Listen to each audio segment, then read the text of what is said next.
नमस्कार दोस्तों, अष्टदल समूह से मैं शिखा श्रीवास्तव एक बार फिर आप सबका स्वागत करती हूँ पिटारा हिंदी कहानियों का में।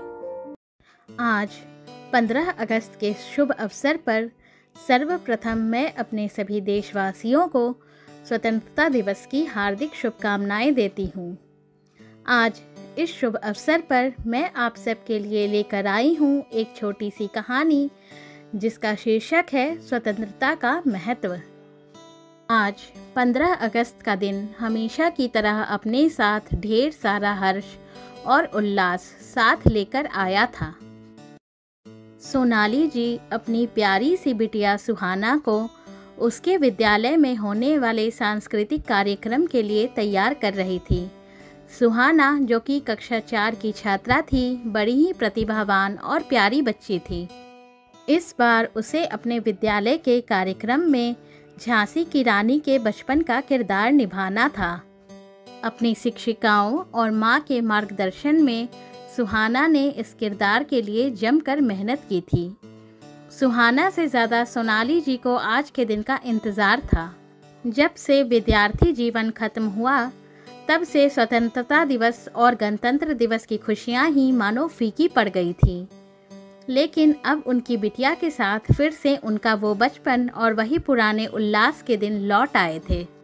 तय समय पर विद्यालय में कार्यक्रम शुरू हुआ। झंडोत्तोलन और राष्ट्रगान के पश्चात सुहाना और उसकी टीम को मंच पर बुलाया गया। रानी लक्ष्मीबाई के बचपन के किरदार मनु के रूप में नन्ही सुहाना ने सबका मन मोह लिया। सभी दर्शकों ने उसके साथ एक स्वर में भारत माता की जय के नारे लगाए। कार्यक्रम की समाप्ति के बाद आज की सभी श्रेष्ठ प्रस्तुतियों और उनसे जुड़े कलाकारों को पुरस्कृत किया गया, जिनमें सुहाना भी शामिल थी। अपना पुरस्कार लेने के बाद सुहाना सोनाली जी के साथ घर के लिए निकल गई। रास्ते में उसने सोनाली जी से पूछा, मम्मा, आज का दिन हम अंग्रेज़ों से आज़ादी मिलने की वजह से मनाते हैं ना? जब हम गुलाम थे तो कैसे रहते थे? सोनाली जी ने उसे समझाते हुए कहा, जब हम गुलाम थे तो अपनी पसंद से, अपनी इच्छा से कोई काम नहीं कर सकते थे। ना अपने खेतों में अपनी पसंद का अनाज उगा सकते थे और ना ही जो अच्छा लगे वो खा सकते थे, पहन सकते थे। यहाँ तक कि अपनी इच्छा से हम घूमने भी नहीं जा सकते थे। ट्रेन की सबसे अच्छी सीट की टिकट होने पर भी हमें गंदी सीट पर बैठना पड़ता था। जब भी कोई अंग्रेज़ चाहे हमें बिना किसी गलती के पीट सकता था, हमें कैद कर सकता था। कैद करना क्या होता है मम्मा? सुहाना ने अगला प्रश्न पूछा।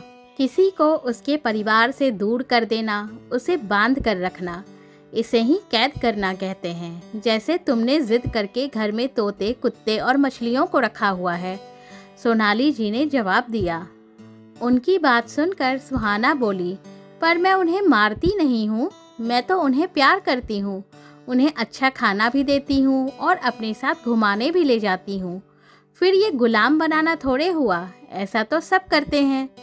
सोनाली जी ने फिर उसे कुछ नहीं कहा। सुहाना को समझाने के लिए वो अगले अवसर का इंतज़ार करने लगी। एक शाम सुहाना अपने बगीचे में बैठी मूंगफली खा रही थी। तभी पेड़ से उतरकर एक गिलहरी वहाँ आई और सुहाना को देखने लगी। सुहाना ने उसे मूंगफली के दाने दिए तो वो कुट-कुट करके खाने लगी। ये देखकर सुहाना बहुत ज़्यादा खुश हो गई। वो रोज़ गिलहरी को मूंगफली खिलाती और गिलहरी खुश होकर उसके चारों तरफ चक्कर काटती। एक शाम सोनाली जी भी उसके साथ बगीचे में बैठी हुई थी। सुहाना ने उनसे कहा, देखो मम्मा, गिलहरी मूंगफली खाकर कितनी खुश होती है और कैसे मेरे चारों तरफ चक्कर काटती है। सोनाली जी बोली, अरे वाह, गिलहरी तो सुहाना की दोस्त बन गई है। इसे भी तुम पिंजरे में क्यों नहीं रखती, हमेशा अपने पास? सुहाना ने भोलेपन से कहा, मम्मा, अगर मैं इसे पिंजरे में रखूंगी तो ये मेरे चारों तरफ कैसे दौड़ेगी?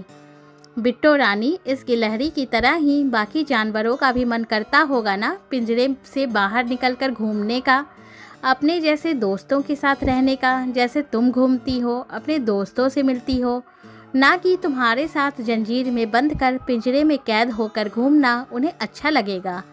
सोनाली जी ने समझाने के अंदाज में कहा। सुहाना समझ रही थी कि उसकी मम्मा क्या कहना चाह रही है। उसने कहा, हाँ मम्मा, अब तक मैंने ये सोचा ही नहीं था। मैं अभी सबको खोल देती हूँ। फिर सुहाना ने तोते का पिंजरा खोल दिया। अपने कुत्ते को भी उसने जंजीर से आज़ाद कर दिया और सोनाली जी के साथ जाकर वो मछलियों को पास के तालाब में डाल आई। उन सब के जाने के बाद सुहाना को उनकी याद आ रही थी, लेकिन वो खुश भी थी। उसने गिलहरी को मूंगफली खिलाते हुए कहा, तुमने मुझे बहुत अच्छा पाठ सिखाया दोस्त, तुम्हारा धन्यवाद।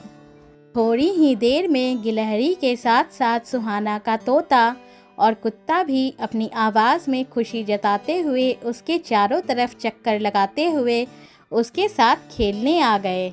सुहाना ताली बजाते हुए उनके साथ आज़ादी के सही मायने समझते हुए उसका असली जश्न मना रही थी।